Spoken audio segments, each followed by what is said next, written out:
Hello, I'm Jill Dvorak, the SVP of Content at National Retail Federation, and it's Friday. Welcome to 5 Things Friday, the USA edition.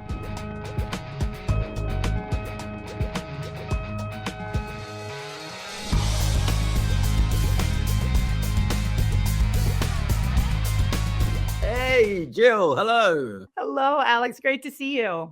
Lovely to see you. I'm thinking if you weren't awake after that intro, you'll definitely be awake because I noticed that it goes up a few decibels. So apologies if it's gone a bit loud for you. I love it. Happy Friday morning. Happy Friday. So listen, why don't we just jump into this? As people, you've just done the intro in terms of who you are. I'm Alex. I help retailers maintain their thought leadership in retail.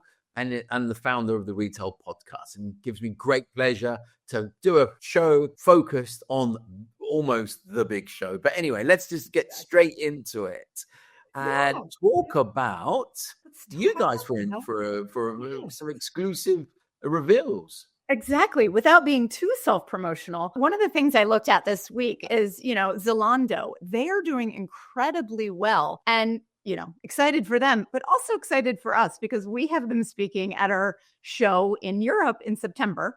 The show's in Paris, September 16th to 18th.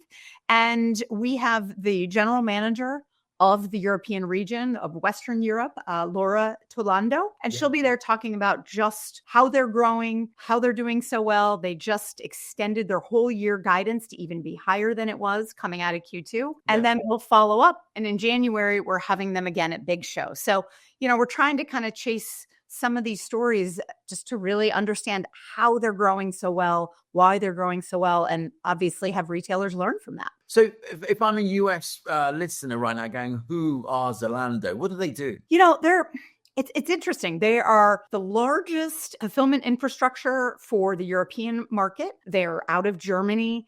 And they've really just expanded really, really quickly and have an incredible breadth of inventory. And they also just bought, I believe it was in just that last month. Man, it's July. It's August already. That they bought About You. So that was another really, really wonderful increase for them. Just going deeper into kind of lounge, designer, beauty. They're really just expanding their portfolio. Yeah. It's back to school right next week. So for a lot of parents I had some feedback. People were listening to those Target offers and really grateful. And I was like, it's okay. I know. I mean, it's back to school in the US is really about a 3 or 4 week period of time where the children go back. But the shopping period, like we talked about, I think 2 weeks ago, really starts June or July and extends all the way through September.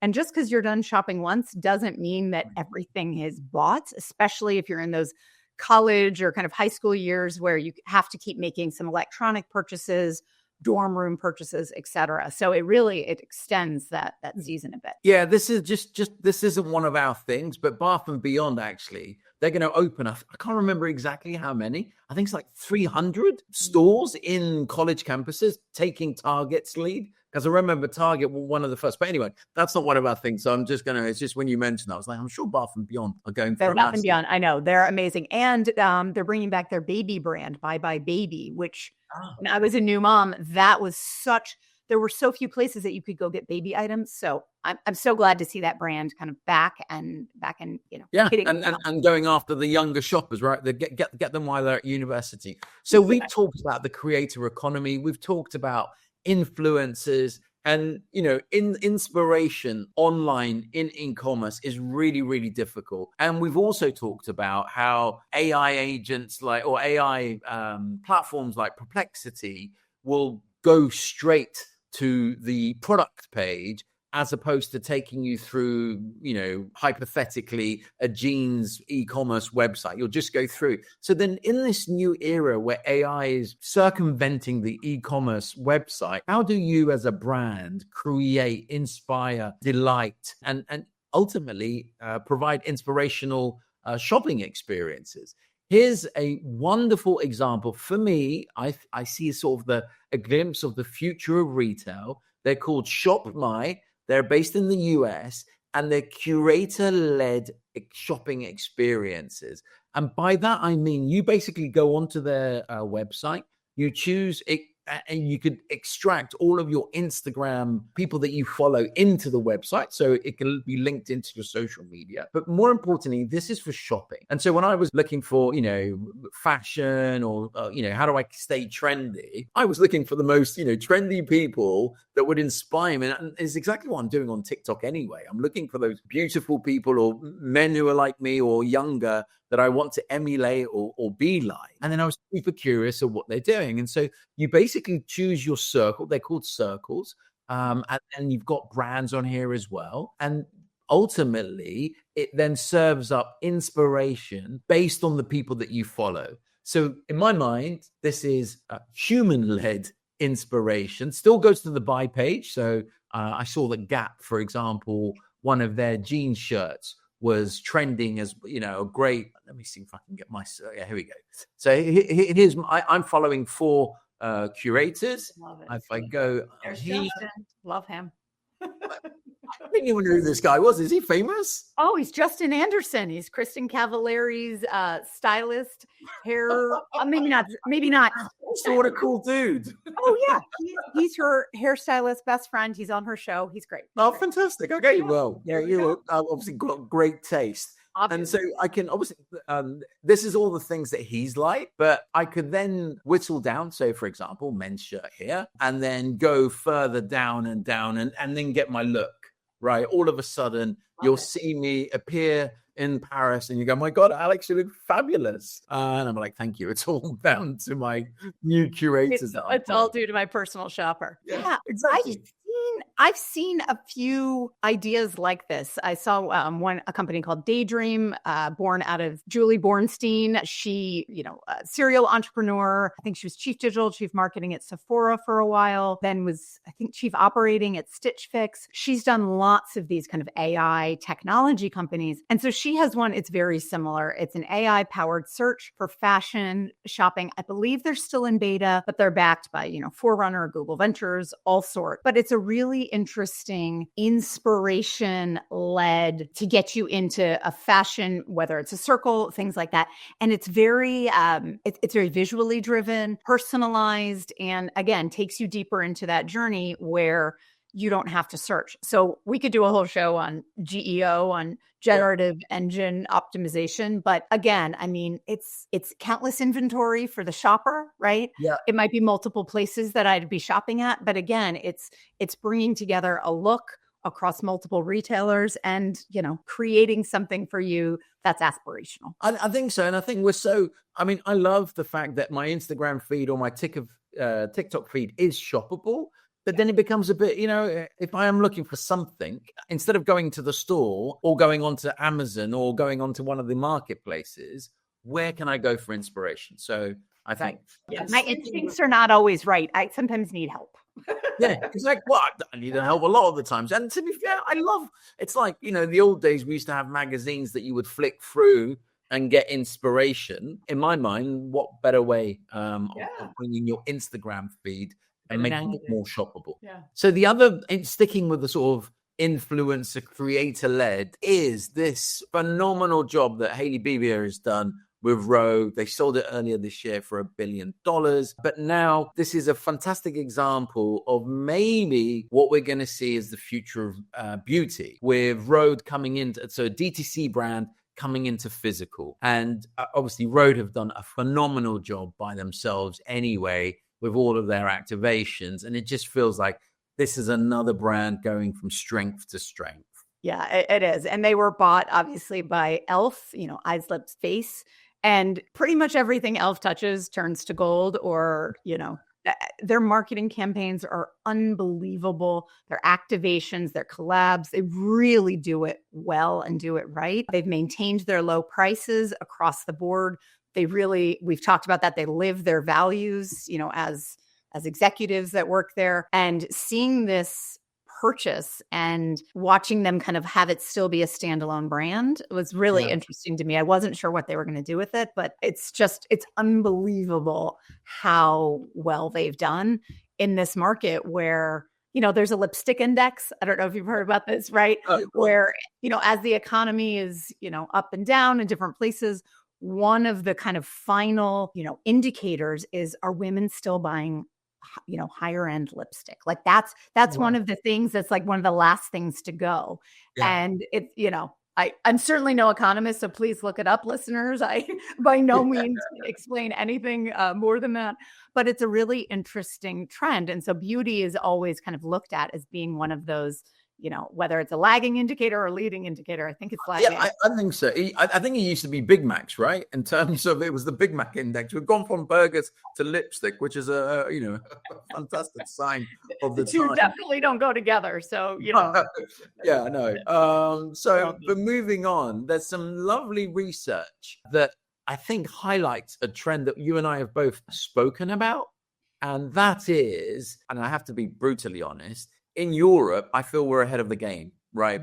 I feel we've been leading in this, but thank goodness, this research by Deloitte now says over 153 brands are now looking at the rise of in-house resale channels, which, just to cover off quickly, in the UK, in the show that we covered last week, we were talking about how small five physical site retailers are now doing their own resale, right?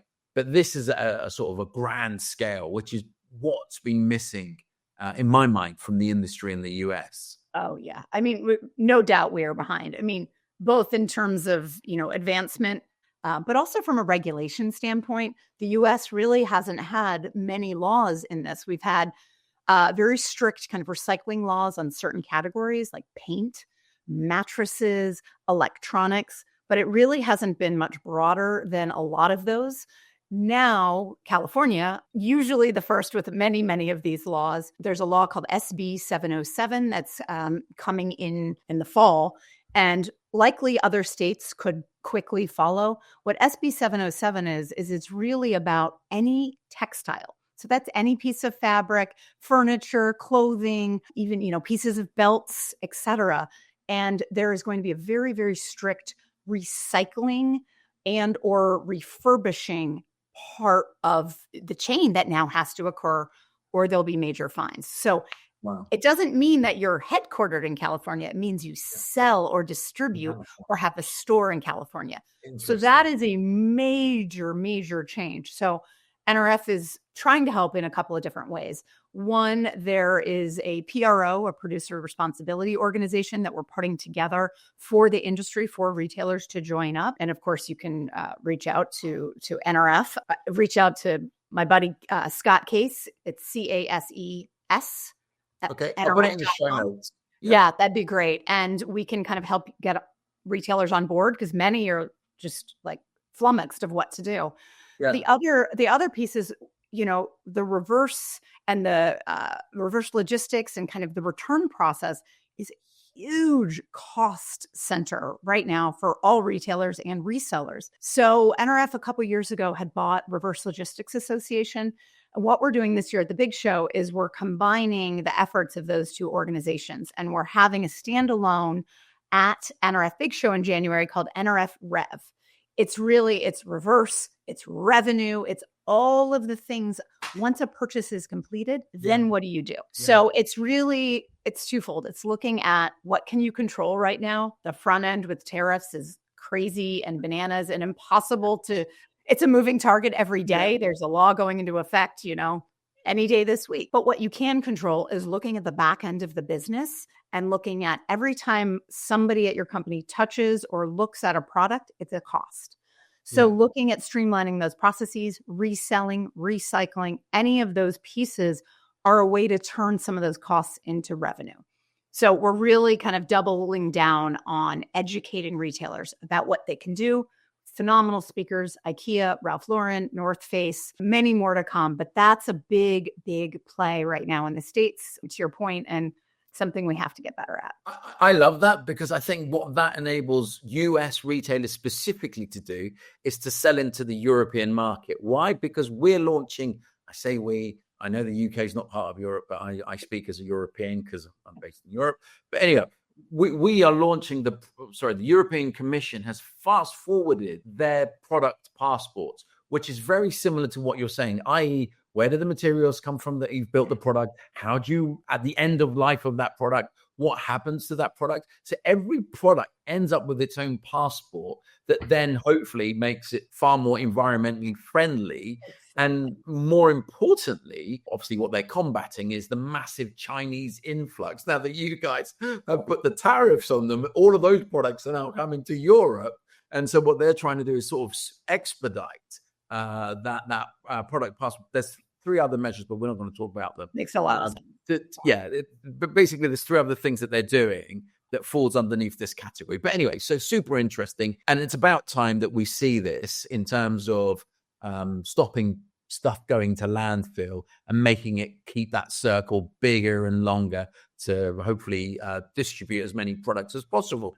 As we move into our final one, I think this is final one for you. Yes. So tried and true, American favorite, Martha Stewart. Even I know. The woman just keeps going. She is in her 80s. She is on magazine covers, still she has so many brands, so many products out there. She's now launching I believe her first standalone stores. She was in Macy's, she was in so many other shop and shops type of situations with all of her lines. I believe this is her first kind of foray into a standalone brand store. Bedding and bath, obviously kitchen items and things that, people associate with her brands, but they're opening, which I think is fascinating, internationally in Saudi Arabia and Kuwait. So this was super, super exciting. It's being opened by Marquee Brands, who is a licensee. They have phenomenal relationships globally. I just thought this was really, really cool. And I can't wait to see how it translates there. And if the designs are the same, if the products are the same. So we got to get over to one of these stores and see it. That's our. I love it. I mean, it looks like, maybe in the Middle East sometime next year. Anyway, it feels like, an upmarket homeware brand that's going from strength to strength. And I think, especially in growth markets such as the Middle East, I mean, we have 5 Things Friday Middle East edition, but anyway, that's another thing. But sorry for stealing their thunder. That's like it's great to see American brands, especially powerhouses like Martha, taking their brand equity over to these new markets to expand, which we always promote and welcome. So, Jill, I know you're a super busy lady. Thank you ever so much for joining us today. And until our next show, have a great one. Thanks.